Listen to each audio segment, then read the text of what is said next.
I have at times as well from my managerial career. Not rated players, there's definitely ones that I wake up in the middle of the night and thought, well, I should have signed him or I shouldn't have let him go, that have gone on to be top players.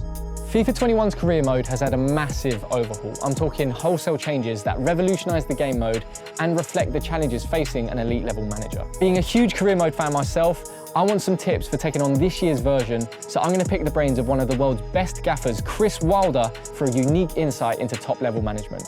Hi Chris, how you doing? Hello Timbsy. Right, so first question is very simple. How would you describe your approach? Like, is there a Wilder system? You know, my approach has been a pretty similar one right the way through.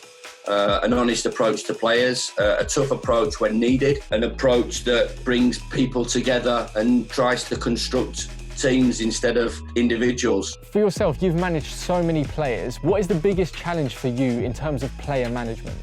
Me having to listen to their music in the change room before the game, that's my biggest challenge. Are you not allowed to put your own music on? I do at times, and then all the boys are looking around and going, He's got Paul Weller on again. He's got Stone Roses on again. Who are these guys? Might be a little bit of a struggle for me to connect to, but I have to adapt and adjust just as much as these boys have to adapt to adjust to me, really. With FIFA 21's new transfer and loan options, I now have basically more power than ever to create my perfect team. And for you, has there ever been a loan signing that you've made that's made a real impact? I mean, we've had to use the loan markets pretty smartly. You know, we signed Dominic Calvert-Lewin at Northampton when I was at Northampton, and at Sheffield United, Dean Henderson, who was fabulous. And we've signed Ethan Ampadu this year from Chelsea, who's a loan signing, and I'm sure, you know, he'll go on to be a great player. So the experience that he has with us this year, hopefully hold him in good stead when he goes back to Chelsea. So with Career Mode's new match sharpness feature, I can now basically stay on top of a player's mental state and how prepared they are for the next game. For you, is that something you pay particular attention to?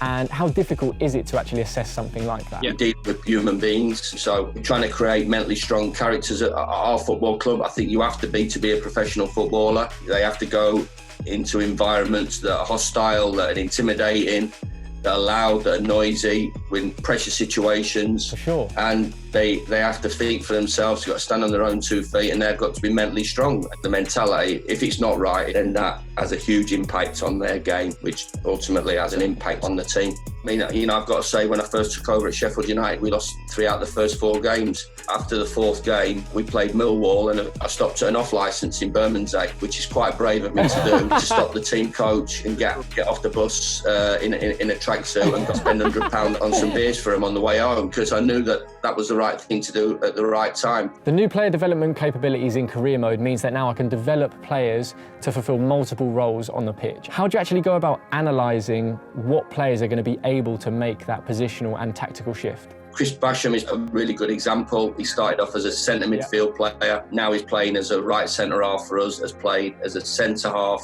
in a 3, and has played at right wing back. So he needs the physical qualities to play in those positions. For sure, for sure. But one of the biggest ones, does he want to do it? And I think that's part of constructing the group. You have players that are selfless and are team players that, if asked, and we feel they can do, can adapt and change their role. So with the new interactive match sim feature, I can now hop in and take control of the game at key moments. For yourself, as a manager and a former player, have there ever been times when you wish you could have subbed yourself on? No, you always fancy it.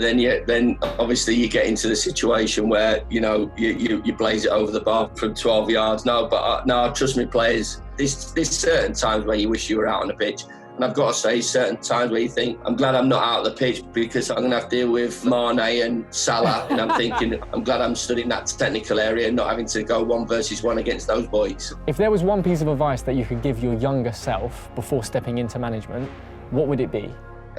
Don't get too down on yourself when you make mistakes. Don't get too high when you have a bit of success. Keep your eyes open, keep your ears open, listen, but ultimately, gut feeling, go your own way and believe in what you're doing and commit to that belief. Chris, thank you so much. No problem, really enjoyed it. Thank you. Take care. All the best.